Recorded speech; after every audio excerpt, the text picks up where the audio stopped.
ఈరోజు నువ్వు కృంగిపోతుండొచ్చు, కుమిలిపోతుండొచ్చు, ఏడ్చుకుంటుండొచ్చు. చిన్న బతుకు, విలువ లేని బతుకు, నాది ఒక బతికైనా సస్తే పోయిద్దని చావు గురించి ఆలోచించుకోవచ్చు. నువ్వు ఏ విధంగా దిగజారిపోయావో, నీరుగారిపోయావో, కృంగిపోయావో భయపడుకు బిడ్డ. నా దేవుడు ఈ రాత్రి నీతో మాట్లాడుతున్నాడు.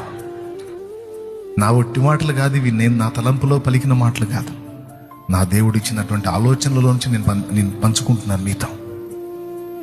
నా దేవుడు ఇచ్చిన తలంపుల్లోంచి పంచుకుంటున్నాను. నువ్వు ఎలాంటి వేదనలో ఇక్కడికి వచ్చావు, నువ్వు ఎంత కృంగిపోయి వచ్చావు ఇక్కడికి, ఎంత ఏడ్చుకుంటా వచ్చావు, ఎంత దిగులు పడుతూ ఉన్నావు, ఎన్ని మాటలు పడున్నావో ఇప్పటికేనో.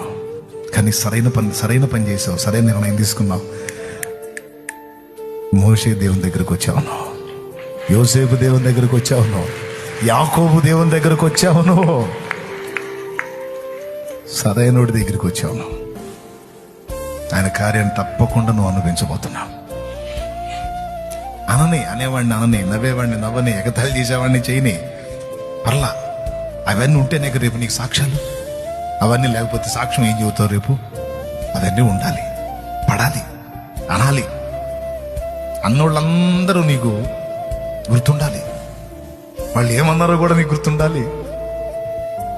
ఆ బాధలన్నీ నువ్వు పడి ఉండాలి, అవన్నీ తినుండాలి. ఉంది, ఒక టైం ఉంది. Just wait.